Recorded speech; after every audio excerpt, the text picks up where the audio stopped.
Gotta love the election music. Election night in America as the nation went to the polls on Tuesday, November 8th, to vote for the President of the United States and various candidates and issues in those races across the states and here locally. I'm Dave Morris here in the Oklahoman's video studio. Thanks so much for tuning in throughout Tuesday evening. You can watch all the video updates that we recorded tonight on demand, and thanks so much for tuning in on those. You can find all the results for all the counties and all the races on newsok.com as well. Photo galleries and various videos from your fellow neighbors as they commented on the various races. Let's get to a few of the results today. In Oklahoma, the Republican Donald Trump for presidential candidate picked up the state's 7 electoral votes. U.S. Representatives Steve Russell, Tom Cole, Frank Lucas, and Markwayne Mullin won new terms. U.S. Representative Jim Bridenstine was reelected in the GOP primary. Republican U.S. Senator James Lankford captured a full 6-year term. He had been serving the last 2 years of former Senator Tom Coburn's term. Looks like it's going to be a clean sweep for Republicans in the state Senate. They won 19 seats tonight. They will hold a 42-6 majority next year. It was 39-9. Among the state questions, 790, the religion removal from the Constitution. State question 777, the right to farm. State question 779, the 1% sales tax. Those state questions failed. The ones that passed, state question 776, the death penalty measure, 792, the liquor law, and 780, 781, the criminal justice reform measures passed. I will be joined shortly by Ben Felder and Rick Green to look at those, and perhaps interesting to look at the down ballot result for the Republicans. And I'll bring you gentlemen in at this point. You've joined us all night long. Thank you very much for your time. Rick Green, Ben Felder from the Oklahoman, Chris Castile joins us via Skype from Washington, D.C. And Rick, I'll talk with you first. An interesting night for the state questions and perhaps an interesting night to see the down ballot results for the Republicans. Big victory for the Republicans all across the board. And it shows some surprising results in terms of the penny sales tax, which is something that seemed to have some support earlier in the campaign, and some polling seemed to show that people wanted to give teachers a raise and were willing to pay a penny per dollar to do so. A lot of money came in toward the end, and that just went down in flames. So that was a little bit surprising. Rick, do you think perhaps those are the two storylines tonight, the Republicans having a big night and then polling, maybe nationally and locally, not being what we thought? I think so, because certainly we're seeing on the national front, it's extremely tight in a race where there was some talk of even a Democratic wave. And that superiority of the GOP on the national front is being played out on the state level as well, and we're seeing it in the state legislature. Ben, what did you see tonight? Well, as Rick said, it's been a big night for Republicans, and they already hold quite a big lead in the State House and State Senate, and they just added to their leads. It was a clean sweep in all 19 state Senate races for Republicans. They had a chance to pick up 3 seats, and they did. They increased their majority in the Senate, and they also increased their majority in the House. And as it stands right now, the Republican majority in the State House is 76-25. However, we have 2 races that are too close to call right now.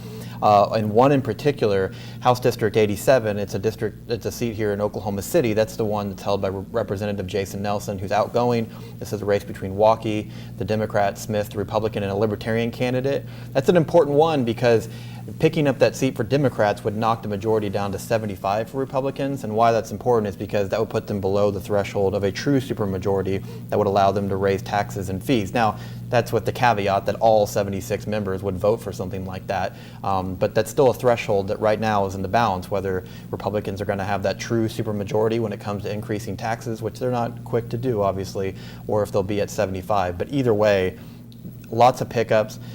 Democrats were able to pick up flip one seat. That was a South Oklahoma City seat that flipped to blue. Before tonight, I had circled 7 seats in eastern Oklahoma that were all in Democratic control that I thought could be dangerous or could be possible pickups for Republicans for a couple of reasons. One, Trump did very well there, and 2, Republicans were outspinning their Democratic opponents by quite a bit, and they picked up nearly all of them. Chris Castile from Washington, D.C. on Skype. Let's bring you in for some national perspective on what we've seen tonight. Okay. Not much surprise in Oklahoma, of course. Donald Trump won it big.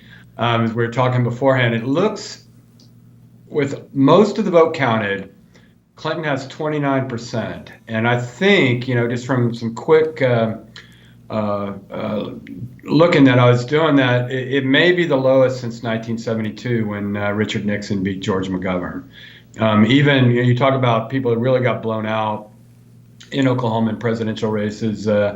Dukakis, Michael Dukakis in '88 by Bush, Walter Mondale in '84 by Reagan. Even those two Democrats got more than Hillary Clinton did tonight. So and all of the incumbents on the congressional delegation that were up tonight, one huge. Senator Langford, as you mentioned, won a full 6-year term, and the 4 Republican congressmen that were on the ballot all won with really big margins. So, a big Republican night. I was interested in what Ben and Rick were talking about, because you've got the last 2 years of Mary Fallon's time as governor, and she's just changed her chief of staff. She's got huge majorities to work with. It would seem like this would be her. She's got the means to accomplish what she might want to be her legacy of the next 2 years. Rick, Ben, I'll throw it to you. Your thoughts on what Chris is saying there, looking ahead to Governor Mary Fallon's final 2 years? Yeah, that would be the presumption, that she would find a way now to build something of a legacy. And I know she's very concerned, or she's expressed concerns about education and health, but both of those things require funding and money, and that's not something that is forthcoming from a very conservative legislature. So we'll see if she does get a supermajority in the House, and whether that could result in something like a tobacco tax to fund some of these initiatives. That's something that she wants. So it will be interesting to see, and I don't know if from your perspective. Yeah, well, I mean, remember, the legislature wasn't able to put forward a teacher pay raise plan. There were some talks of some, but it never really got out of committee. And then when they had the, not the surplus, but the returned funds after they kind of overshot the budget deficit, Fallon immediately came out and she said she wanted to take some of that money and hold a special session this fall and put it towards a teacher pay raise plan. And nobody, it seemed like in the House or Senate, was even keen to that idea. But one thing that'll be interesting to see now in the next few months up to session is, are we going to see some detailed plans? We've seen Senator David Holt had a plan that had a $10,000 teacher raise and some other things. And like I said, Fallon had pitched that special session. So right now it's kind of, the ball's in their court, especially since the majority of Republicans who were against the sales tax have been saying there's a better way to do it, and that better way is to let us do it in the legislature. Well, they kind of got what they asked for. And it kind of seems like the one thing that has gone a little bit differently than thought was State Question 790, the use of public money for religious purposes. And that's a provision of the state constitution, and there was an effort to change that, to remove that from the Constitution. It was... That all resulted from the 10 Commandments. Yeah, and that has to do with the 10 Commandments. It's the reason the court gave for removing the 10 Commandments from the state capital property. And so this was put in the ballot, and in a very conservative state, a very religious state, I think a lot of people thought it might pass. This, what some people call it, a relic of anti-religiousness in our Constitution, would be removed. And it doesn't look like that's going to happen. What was just out of curiosity, what arguments did the opposition use against that? Was it school-based? School choice? I don't with know the that. 10 Commandments. There wasn't a lot of organized opposition that I saw. No, there really wasn't. And when I talked to even people in the religious community, they felt like the issue was kind of confusing, and a lot of them were just kind of default going to vote no. The school voucher argument was made by some, saying that this might be an open door. But earlier this year, the state Supreme Court upheld the Lindsay Nicole scholarship, which is a form of school vouchers for children with disabilities. So it seemed to me that the state has already kind of opened the door to that. I'm not sure that was necessary, I think you said it best with confusing. Yeah.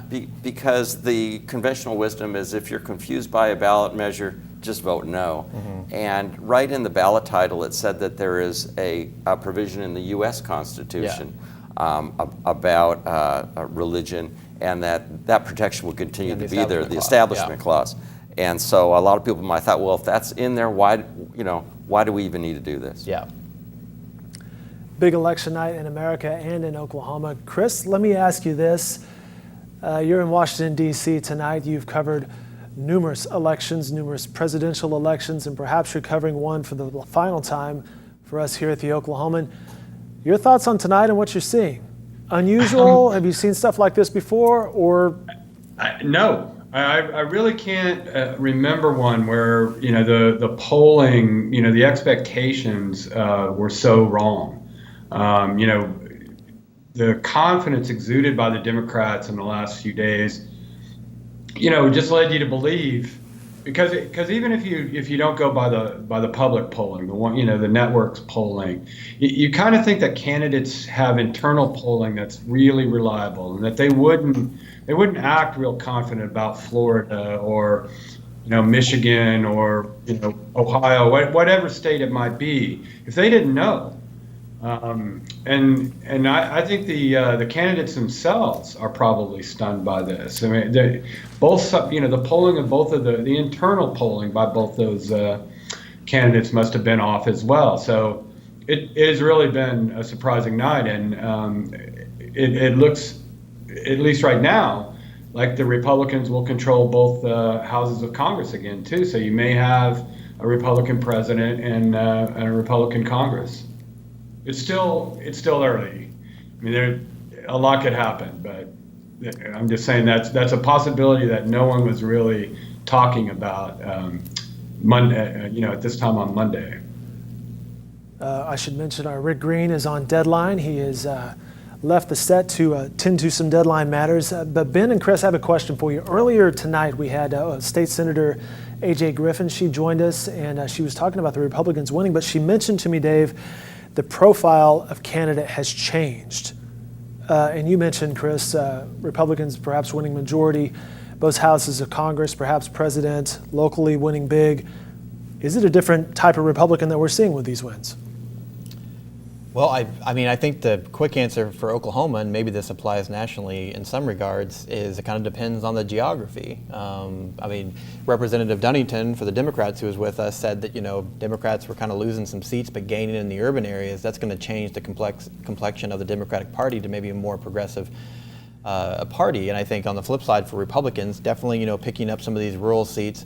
Like I said, these were in places where Trump did really well. These are also hard economic times, very high social conservative values that rank pretty high for these voters. But I think your Republican lawmaker that won election in eastern Oklahoma is probably going to think a little differently on some things than your Northwest Oklahoma City Republican or your Edmond Republican. And it really seems to kind of depend on geography. That's why I say that even if the Republicans come out with that 76-member supermajority, it's very unlikely we're going to see complicated financial votes,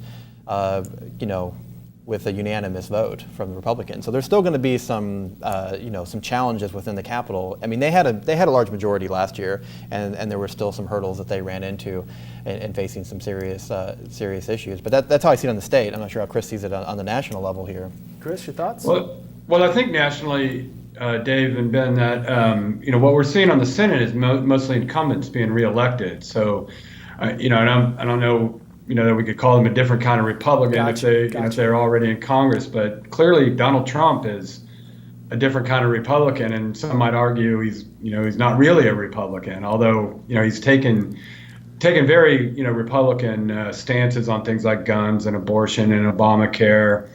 But on trade, that's not the position he's taken on trade is not very Republican. I'm not sure what segment of the Republican establishment that he represents on immigration. I don't think it's a very big segment of the Republican establishment. So yes, he's definitely a new kind of Republican. Chris, let me ask you this. We kind of foreshadowed this earlier in the evening and in this segment. You will be moving on from the Oklahoman here in a few weeks to pursue some other matters. Will you miss election night coverage?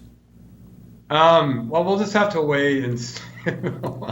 We'll wait in a couple of years and see. For the last few years, it just hasn't been competitive in Oklahoma. And so that's not interesting, to me. If I were back there, covering some of the things that Ben and Rick have been covering, something I could get my teeth into a little more, that'd be different. But, the fact that, these congressional races have just become, this whatever Republican comes out of the primary is guaranteed the seat. I mean, that's just not interesting. So, it's just been a while. I mean, 2014, the primary to replace Tom Coburn was interesting for a while. Langford wound up winning that big over T.W. Shannon, and then that was basically settled. So, to answer your question, probably not. Given the circumstances.